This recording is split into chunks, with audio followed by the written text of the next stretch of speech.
Bonjour tout le monde, c'est Paul de Crypto Formation. Aujourd'hui, on a une vidéo bien importante. On va voir sur le Bitcoin et les crypto-monnaies. Est-ce qu'on est rendu proche d'atteindre le bottom et est-ce qu'on est prêt pour repartir à la hausse? Dans la vidéo, je vais bien sûr vous donner mon opinion selon ce que je vois et ça risque d'être fort intéressant. On va voir l'analyse technique et les fondamentaux, bien sûr. Et rappelez-vous que ça fait plus que 2 semaines que je suis parti en vacances et voici ce à quoi ressemblaient mes vacances.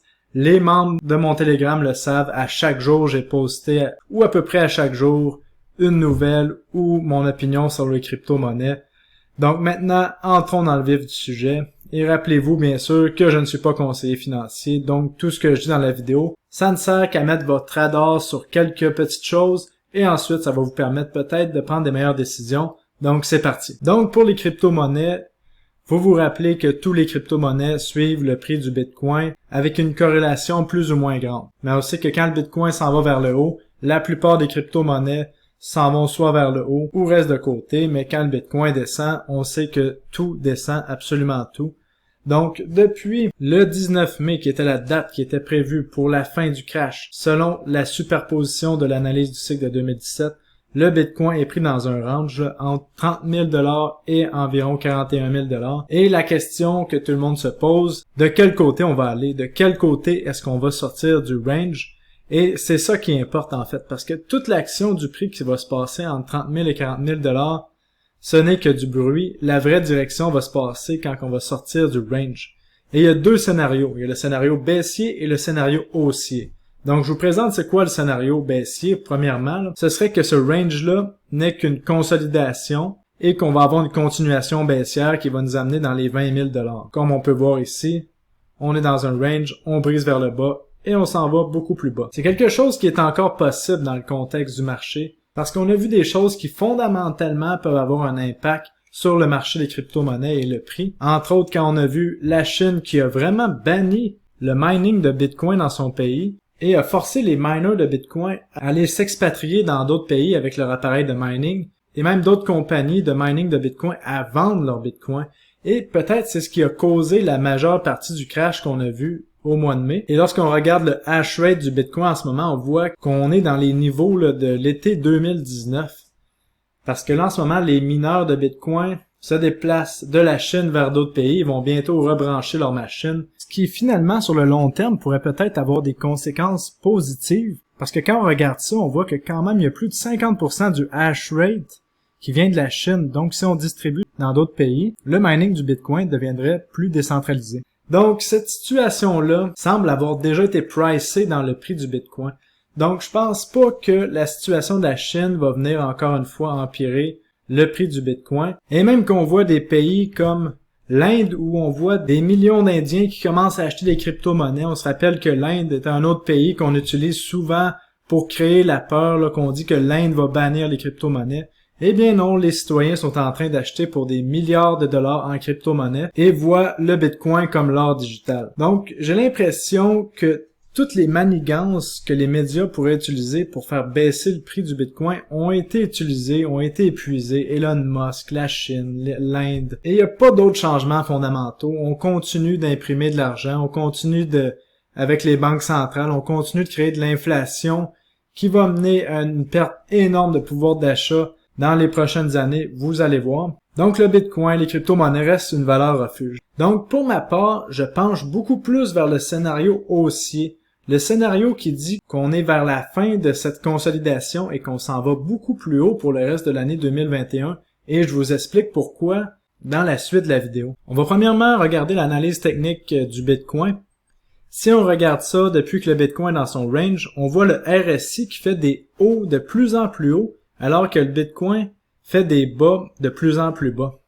Donc ça on appelle ça une divergence, ce qui est très positif potentiellement pour le futur du Bitcoin, surtout si on vient qu'à traverser la ligne de tendance qu'on voit ici, qui a commencé en janvier 2021, donc 6 mois de tendance baissière sur le RSI, qui pourrait prendre fin dans les prochaines semaines. Donc, une fois qu'on traverse cette ligne de tendance-là vers le haut, attachez votre ceinture, le Bitcoin risque de partir fortement vers le haut. Par contre, c'est pas une garantie. Rappelez-vous qu'il n'y a absolument aucune garantie dans le monde des crypto-monnaies. Il n'y a aucune garantie qu'on va partir vers le haut sur la RSI, on pourrait aussi bien partir vers le bas. Il n'y a aucune garantie qu'on va finir l'année 2021 avec un blow-off top et qu'on va atteindre plus de 100 000 $ sur le Bitcoin. Et c'est ça qui fait la beauté et la difficulté du trading, c'est qu'il n'y a aucune certitude, mais il y a seulement des probabilités. Et plus on a de probabilités, plus on a d'indicateurs qui indiquent la même chose au même moment, eh bien c'est là qu'on met les chances de notre côté et qu'on peut prendre des meilleures décisions. Maintenant, allons voir du côté des vagues d'Elliott. Je vous en parle depuis des semaines et même des mois qu'on était proche d'atteindre le sommet de la vague 3 et qu'on allait à une correction vague 4 d'Elliott. Eh bien, je pense qu'on arrive vraiment à la fin de cette vague 4 de Elliott et que bientôt, on s'en va vers la vague 5 qui va nous amener vers des sommets historiques sur le Bitcoin et tous les autres crypto-monnaies. On a eu la vague 1 qui a terminé au mois d'août 2020. On a eu notre correction de la vague 2. On a eu notre vague 3 qui a terminé en avril 2021. Et en ce moment, on semble sur le point de terminer notre vague 4.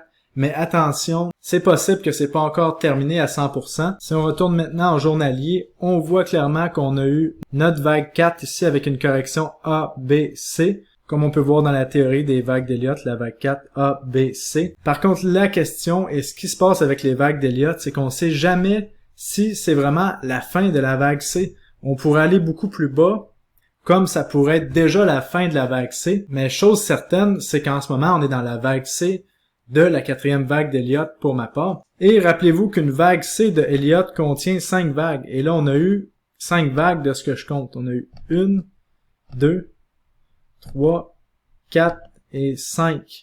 Mais est-ce que c'était la vague 5 ici ou est-ce qu'on va aller encore plus bas?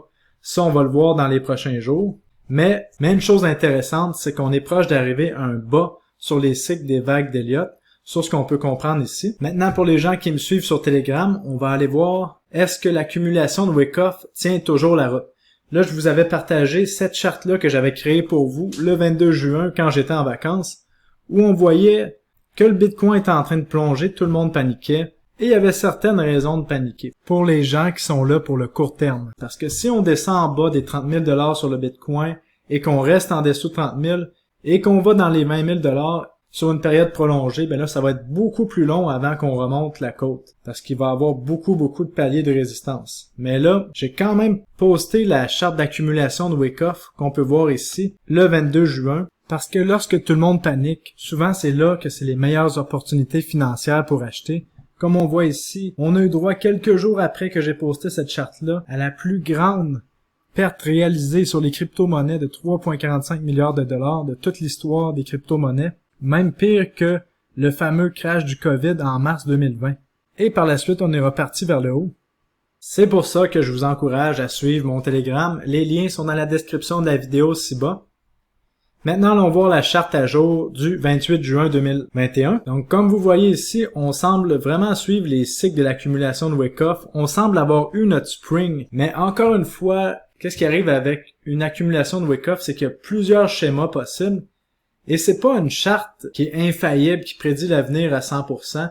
Et encore une fois, ça se peut que je me trompe. Ça se peut que, qu'est-ce que je pense qui est le spring en ce moment n'est qu'un ST qu'on voit ici, donc un secondary test du support du bas. Donc, ça se peut qu'on ait une accumulation beaucoup plus longue. Donc, est-ce qu'on a une accumulation assez longue pour créer une cause qui va nous donner une montée exponentielle par la suite? Ça, seul l'avenir va nous le dire.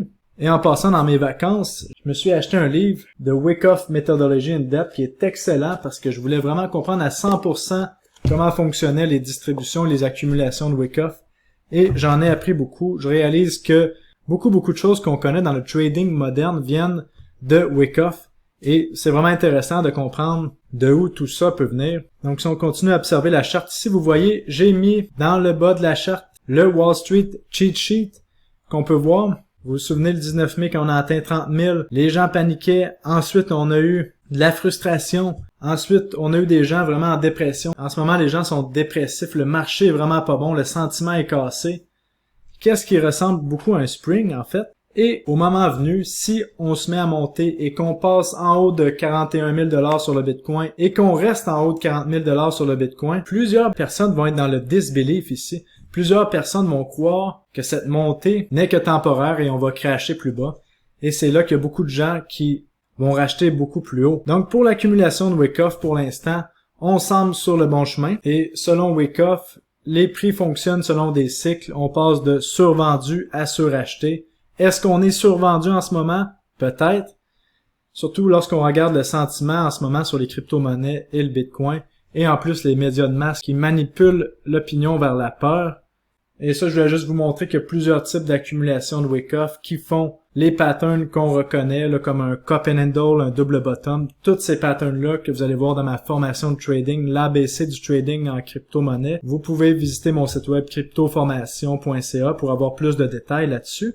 Et est-ce qu'on est dans une accumulation de Wyckoff? Est-ce qu'on est dans une accumulation point à la ligne? Il semblerait que oui, parce que les long-term holders, donc les gens qui possèdent du Bitcoin depuis plus d'1 an, se sont mis à vendre le Bitcoin. Regardez ici. Les long-term holders se sont mis à vendre le Bitcoin lorsqu'on a dépassé le 20 000 $ sur le Bitcoin. Ils ont continué de vendre et vendre encore jusqu'à ce qu'on atteigne le 60 000 $ sur le Bitcoin. Et se sont mis à acheter plus particulièrement lorsqu'on a eu la grosse correction là, de 55 000 $ jusqu'à 30 000 $. Et on voit vraiment que les long-term holders accumulent le Bitcoin. Et tout ça, on peut l'avoir grâce à l'analyse de données sur la blockchain. C'est vraiment merveilleux. Et Willy Woo, qui est un expert de l'analyse des crypto-monnaies sur la blockchain, dit que le prix du Bitcoin n'a jamais été aussi sous-évalué que maintenant depuis les 5 dernières années. Donc, un autre signe positif. En plus de ça, au Salvador, vous vous souvenez que j'ai fait une vidéo sur le Salvador il y a environ 3 semaines. Eh bien là, le président Nayib Bukele dit qu'il va donner 30 $ de Bitcoin à tous les adultes du Salvador qui vont télécharger l'application. Donc encore une fois, si on voit plusieurs pays qui adoptent le Bitcoin et qui se mettent à donner des Bitcoins à leurs citoyens, mais ça va créer une grosse pression acheteur sur le Bitcoin pour pouvoir acheter assez de Bitcoin pour le donner à leurs citoyens. Après, pour la suite, on ne sait pas si les citoyens vont revendre le Bitcoin ou non. Et rappelez-vous d'une chose aussi. Lorsque le Bitcoin était autour de 10-15 000 $, les gens qui accumulaient, c'était les institutions un petit peu avant-gardistes. Ensuite, c'est devenu les plus grosses institutions lorsque le Bitcoin est un petit peu plus haut. Et on voit les banques qui commencent à s'intéresser de plus en plus au Bitcoin.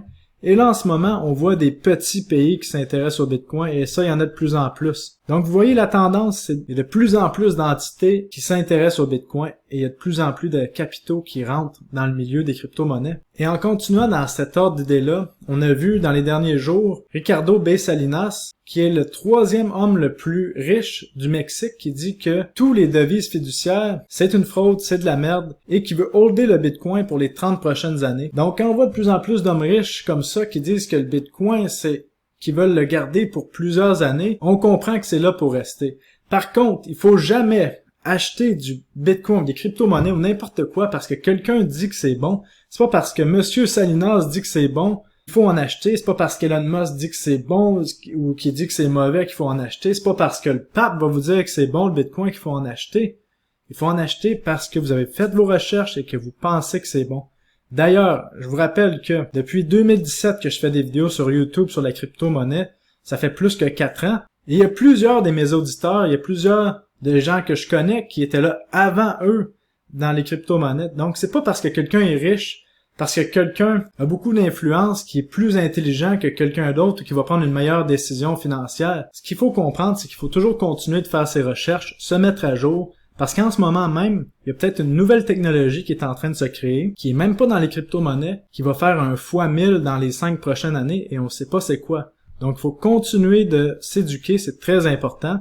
Mais pour l'instant, si j'avais le choix entre investir dans l'immobilier, qui est une bulle énorme au Canada, ou les crypto-monnaies, qui ont une correction importante, ben c'est sûr qu'en ce moment, j'accumule les crypto-monnaies. Et pour vous montrer à quel point les crypto-monnaies vont être utilisées, et à quel point c'est déjà très utilisé, quand on voit PayPal, qui en 2020 a réglé pour 936 milliards de dollars en paiement, alors que l'Ethereum en 2021, en 17 jours, ils ont réglé le même montant sur la blockchain en paiement. Donc vous voyez que c'est complètement deux mondes. La technologie de la blockchain va vraiment révolutionner notre futur. On n'a pas encore vu toutes les possibilités, tout le potentiel des crypto-monnaies. Et je vais vous révéler un secret ici. Mon Twitter, j'ai un Twitter, c'est celui-là ici, Paul CryptoNerd. Donc si vous voulez me suivre, allez vous abonner à mon Twitter. Et une chose que je vais vous parler pour terminer, est-ce que c'est mieux de faire du trading ou de holder, donc de pas vendre et de juste en acheter? Pour ma part, je fais les deux. J'ai une partie des crypto-monnaies que je possède, que je garde, peu importe qu'est-ce qui se passe, et j'ai une partie que je trade. Et lorsque je vous dis que j'accumule les cryptos quand ça descend, ben souvent c'est dans ma partie que je ne trade pas. Pour ma part, je suis un trader de direction, donc je trade seulement quand il y a une direction. Et en crypto-monnaie, comme vous le savez, quand il y a une direction, c'est toujours des mouvements explosifs, donc il y a beaucoup d'argent à faire avec ça. Pour l'instant, on est dans une consolidation. J'attends de voir qu'on sorte du range d'un côté ou l'autre pour prendre des positions de trading. Mais pour la partie que je hold, je suis en train d'accumuler en ce moment même. Par contre, ce qui est important de comprendre, c'est lorsqu'on va arriver à la fin de la vague 5 de Elliott, juste ici, je risque de vendre une très grande partie de mon portefeuille que je hold parce que tout simplement, je veux pas avoir à attendre des mois dans un marché baissier et avoir mon capital fondre. Parce que ce qui est important à un moment donné, c'est le money management si on veut se créer une fortune. Donc voilà pour la vidéo d'aujourd'hui. J'espère que vous avez aimé. Si vous avez aimé, s'il vous plaît, mettez un like maintenant. Abonnez-vous à ma chaîne, puis on se revoit dans les prochains jours pour d'autres vidéos assez intéressantes. On va parler de l'écosystème de Atom au courant de la semaine prochaine. Donc, restez avec moi et mettez un commentaire si vous avez des sujets sur lesquels que vous aimeriez que je discute avec vous. Donc, bonne journée tout le monde. Salut!